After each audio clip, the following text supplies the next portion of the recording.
capítulo 21,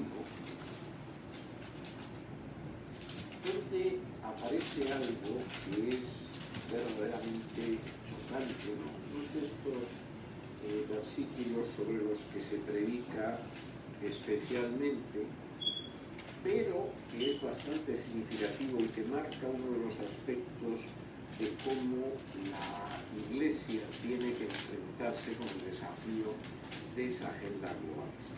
En Apocalipsis, capítulo 21, versículo 7, el mismo Jesús dice: el que venciere heredará todas las cosas, y yo seré su Dios, y él será mi hijo. Pero los cobardes e incrédulos, los abominables y homicidas, los fornicarios y hechiceros, los idólatras y todos los mentirosos tendrán su parte en el lago que arde con fuego y azufre, que es la muerte segunda. Fíjense ustedes que los primeros que descienden al lago de fuego y azufre, uno casi se los imagina yendo de la manita, son los cobardes y los incrédulos. Seguramente ninguno de nosotros, si hubiéramos hecho la lista de los que descienden al lago de fuego y azufre, hubiéramos colocado a los cobardes en primer lugar, en absoluto. Y sin embargo es muy significativo que las palabras que Jesús le dice a Juan colocan en primer lugar a los cobardes y a los homicidas. ¿Y a los qué? En muchas ocasiones nosotros realmente hasta identificamos la cobardía no tanto como un pecado como como un defecto. O sea, cobardes, incrédulos, a los que no creen. Son los primeros que descienden al lago de fuego y azufre. El pueblo de Dios no solamente tiene que identificar la mentira, sino que el pueblo de Dios no puede tener miedo ni incredulidad si se quiere enfrentar con eso. Son situaciones muchas veces arriesgadas que implican renuncias, que implican ¿A quién le toca leer la Biblia hoy? y que implican que no podemos ser ni cobardes ni incrédulos. Tercera cuestión, y es bastante importante, tenemos que recordar quiénes somos. Y esta es una cuestión, a mi juicio, esencial.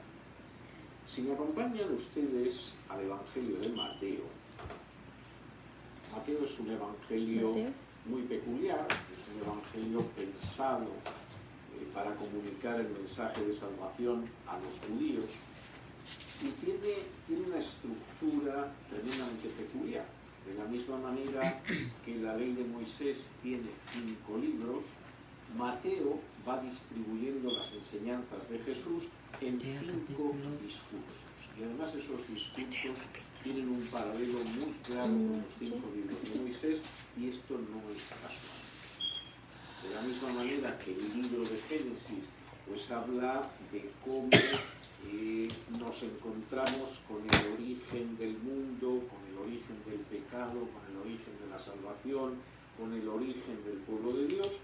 El primer discurso de Mateo, que es el Sermón del Monte, marca lo que es el origen de la vida cristiana. Algunos piensan que el Sermón del Monte es a donde uno llega después de ser 40 años creyente, pero no es lo que aparece en Mateo ni en la enseñanza de Jesús.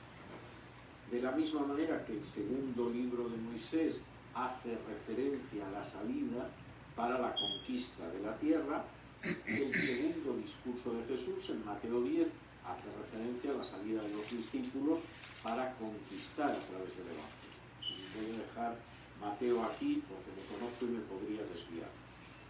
Pero el primer discurso de Jesús, que está en Mateo 5, del 5 al 7, empieza de una manera muy peculiar. Cuando Jesús define a sus discípulos, lo primero que dice de ellos es que son felices, dichosos, bienaventurados. La primera característica de sus discípulos es que son bienaventurados, dichosos o felices. Sería una traducción correcta del original griego. Lo curioso es por qué son felices. Por ejemplo, son felices porque lloran. Son felices porque tienen hambre y sed de justicia. Son felices porque hablan mal de ellos. esto tiene una segunda parte. Es verdad que lloran, pero son los únicos que van a ser consolados. El resto del mundo no va a recibir consolación. Es verdad que tienen hambre y sed de justicia, como la han tenido millones de seres humanos a lo largo de la historia, pero estos son los únicos que van a ser salvos.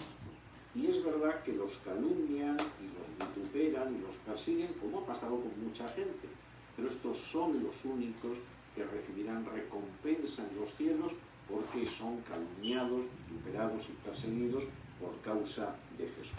Amén. Amén. En ese momento, Jesús, Gloria a que ha Cristo, dicho que sus discípulos son felices, son dichosos, son bienaventurados, da una definición de sus discípulos. Ahora, fíjense en la definición, porque es una definición extraordinariamente interesante. Sus discípulos no son los que están de acuerdo con determinada confesión de fe, con determinada denominación, con determinadas tradiciones eclesiales. Sus discípulos, capítulo 5 y versículo 13, son, dice así: vosotros sois la sal de la tierra, pero si la sal se desvaneciera, ¿con qué será salada? No sirve más para nada, sino para ser echada fuera y hollada por los hombres. Lo primero que son sus discípulos es sal. La sal, en la época de Jesús, pero muchos siglos después, no era fundamentalmente un condimento culinario, algo que se utilizaba en la cocina, sino que tenía fundamentalmente una finalidad de conservación. Era lo que evitaba que algo se pudriera. Cuando los españoles llegaron hace algo más de 5 siglos a este continente,